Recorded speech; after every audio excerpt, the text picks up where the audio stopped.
बिस्मिल्लाहिर्रहमानिर्रहीम। अस्सलामुअलैकुम। Welcome to my channel Sabir Shafiq. आज न्यू टॉपिक के साथ एक्सेल पे मैं आपको ईएमआई कैलकुलेट के बारे में बताऊंगा। तो सबसे पहले आप हमारे चैनल को सब्सक्राइब कीजिए और साथ ही बेल आइकन पे क्लिक कीजिए ताकि हमारी जो भी वीडियो अपडेट हो सबसे पहले उसकी नोटिफिकेशन आप तक पहुंचे। तो स्टार्ट करेंगे अपना आज का टॉपिक। आज का जो हमारा टॉपिक है वो है कैलकुलेट ईएमआई। कैलकुलेट ईएमआई क्या चीज है, इसकी यहाँ मैंने एब्रीविएशन लिखी हुई है इक्वेटेड मंथली इंस्टॉलमेंट। तो इक्वेटेड मंथली इंस्टॉलमेंट यानी ईएमआई इसकी फुल फॉर्म है। तो ईएमआई यहाँ पर कैसे कैलकुलेट किया जाएगा, तो आज हम यहाँ पर इसकी डिटेल भी देखेंगे और इसको डायरेक्ट अप्लाई करना देखेंगे कि आप डायरेक्टली कैसे इसको कैलकुलेट कर सकते हैं, और अगर आप डिटेल में करना चाहते हैं तो वो कैसे करेंगे। तो एक यहाँ चार्ट मैंने ड्रॉ किया हुआ जिसमें हमारे पास लोन रिक्वायरमेंट है और एक चार्ट हमारे पास है यहाँ पर लोन समरी का। तो यहाँ जो लोन रिक्वायरमेंट है, यहाँ आपके पास कितना आपने नंबर ऑफ लोन्स यानी कि आपने हाउस के लिए या अपनी कार्स के लिए आपने कितना लोन लिया है। तो लोन आपके पास है 15 लाख और डाउन पेमेंट आपने कितनी की है, आपने 2 लाख आपने डाउन पेमेंट की है। और ये जो आपको लोन मिल रहा है कितना ईयरली इंटरेस्ट पे मिल रहा है, 6% आपको एनुअली इंटरेस्ट रेट के ऊपर मिल रहा है। अब इसके बाद आपके पास इसी लोन को रिटर्न करने के लिए कितना नंबर ऑफ टाइम पीरियड आपके पास कितना है, 4 इयर्स का आपके पास टाइम पीरियड है।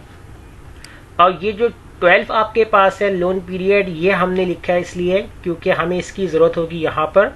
तो 12 का मतलब यानी कि आपके पास साल में 12 महीने होते हैं, तो इसलिए आपने 12 यहाँ पर लिया हुआ है लोन पीरियड।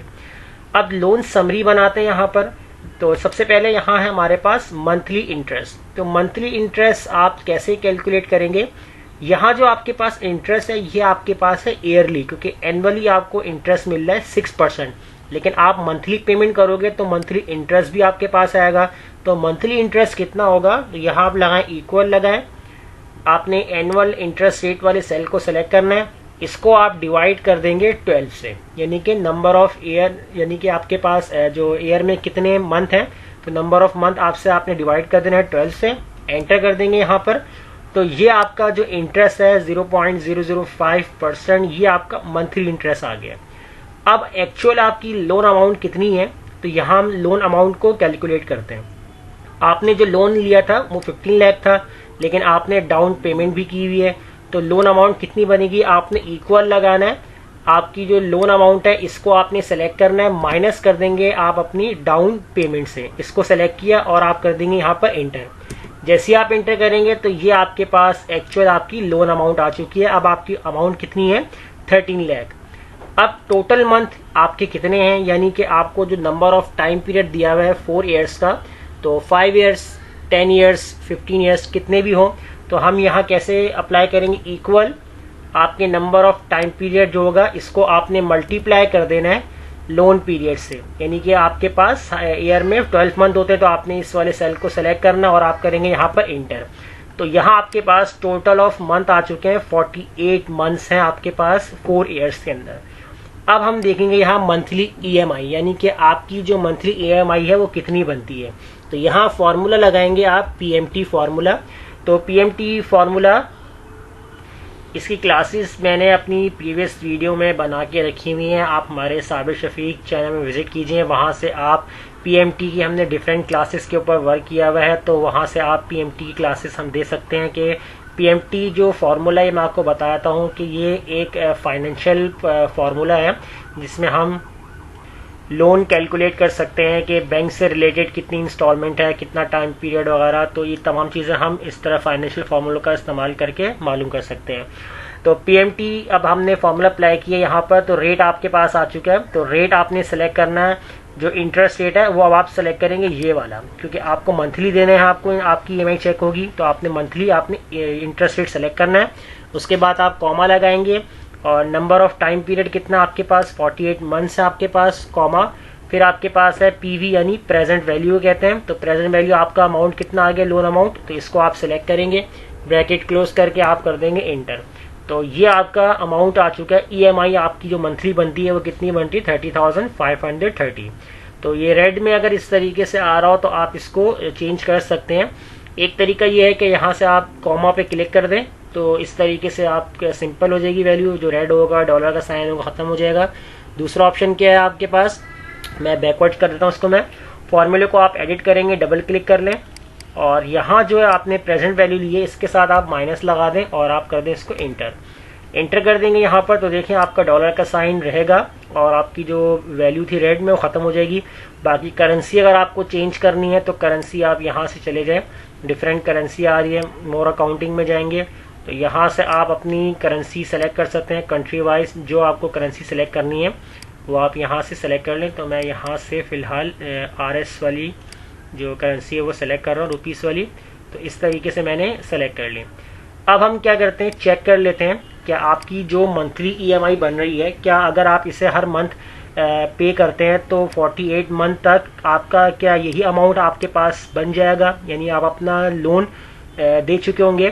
तो चेक कैसे करेंगे, यहाँ आपने इक्वल लगाना है, मंथली EMI को आपने मल्टीप्लाई कर देना है आपके टोटल मंथ से। एंटर करेंगे, एंटर करने के बाद यहाँ आपके पास आ चुका है 14,65,465।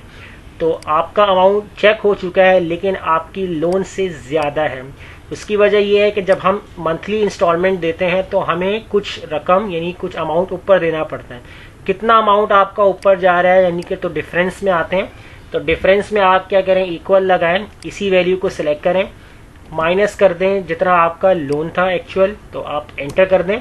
तो आपके पास लोन आ चुका है 1,65,465, यानी इतना आपके पास डिफरेंस आ रहा है, इतना आपने एक्स्ट्रा दिया है। तो इंस्टॉलमेंट के अंदर यही चीज़ होती है कि आप हमेशा अपने अमाउंट से ज़्यादा अमाउंट पे कर रहे होते हैं। अब हम चलते हैं डायरेक्ट मेथड। तो डायरेक्ट मेथड में हम इसी कंडीशन को देखेंगे। तो यहाँ हमने पहले सॉल्व कर लिया, उसके बाद सिंपल वैल्यू में हम फॉर्मूले में वैल्यू हमने डाल दी। तो डायरेक्ट मेथड में आप क्या करेंगे, यहाँ पर आप लगाएंगे इक्वल। तो इक्वल के बाद PMT वाला फॉर्मूला यूज करेंगे। इंटरेस्ट रेट में आप सेलेक्ट करेंगे ये वाला सेल। अब यहाँ आपके पास है ईयरली, तो हमने ईयरली वाले सेल को कैसे सॉल्व करेंगे, अब हम इसी कंडीशन के अंदर फॉर्मूले के अंदर सॉल्व करेंगे। इसको हम डिवाइड कर देंगे नंबर ऑफ 12, यानी कि आपको मंथली आपको पे करनी है तो आपने इसको 12 से डिवाइड कर देना है, क्योंकि ईयरली आपको मिल रहा है 6%। कॉमा लगाएंगे, फिर आपसे कह रहे हैं नंबर ऑफ टाइम पीरियड, कितना टाइम पीरियड आपके पास, 4 ईयर्स। तो आपने यहाँ पर सिलेक्ट कर लिया 4 ईयर्स, इसको आप मल्टीप्लाई कर देंगे 12 से, यानी कि आपको मंथली देनी है। तो यानी कि मंथली आप देते रहेंगे तो हर मंथ आपको कितनी देनी होगी, तो इसलिए हमने यहाँ पर 12 से मल्टीप्लाई कर दिया। आप डायरेक्टली इस वाले सेल को भी सिलेक्ट कर सकते हैं इस तरीके से। तो जैसे ही आपने सिलेक्ट किया इस तरीके से अप्लाई भी हो जाएगा। और इसको आप सेलेक्ट करके आप चेक भी कर सकते हैं कि इस सेल के ऊपर वैल्यू क्या लिखी हुई है। जब आप कीबोर्ड से F9 प्रेस करेंगे तो आपको डायरेक्टली वही वैल्यू शो कर देगा। देखिए F9 प्रेस किया आपने तो वो आपको बता चुका है कि आपने जो सेल सेलेक्ट किया था G12, उस पर क्या लिखा हुआ है, 12 वैल्यू लिखी हुई है। फिर इसके बाद हम लगाएंगे कॉमा। प्रेजेंट वैल्यू में अब आप सेलेक्ट करेंगे आपकी जो कॉस्ट थी, आपने उस कॉस्ट को सिलेक्ट किया और माइनस कर देंगे आप अपनी डाउन पेमेंट से, क्योंकि आप डाउन पेमेंट कर चुके हैं तो इसलिए आपने माइनस करवा दिया। ब्रैकेट आपने क्लोज करना है और आप कर देंगे यहाँ पर इसको इंटर। जैसे ही आपने इंटर किया तो आपके पास सेम अमाउंट आ चुकी है। तो इसको भी हम यहाँ से चेंज कर देते हैं, कॉमा में चेंज कर देंगे। करेंसी अगर आपको रखनी है सेम करेंसी अप्लाई कर ले। तो यहाँ देखिए अब आपके पास सेम अमाउंट आ रही है। तो यहाँ हमने लोन समरी बनाई थी, उसको पहले से हमने सॉल्व किया है और डायरेक्ट मेथड में हमने अपनी लोन रिक्वायरमेंट के मुताबिक अपने फॉर्मूले के अंदर ही हमने इसको सेट करके डायरेक्टली अप्लाई कर दिया। तो इस तरीके से डायरेक्ट भी आप कर सकते हैं और अगर आपको डिटेल देखनी है, पहले से आपको सॉल्व करना है, तो आप उस तरीके से भी इसको सॉल्व कर सकते हैं। तो ये थी हमारी आज की क्लास कि EMI को कैसे कैलकुलेट किया जाता है एक्सेल के ऊपर। तो वीडियो अच्छी लगी लाइक कीजिए, फ्रेंड में शेयर कीजिए और हमारे चैनल को सब्सक्राइब करना मत भूलिएगा। मिलते हैं नेक्स्ट वीडियो में, शुक्रिया।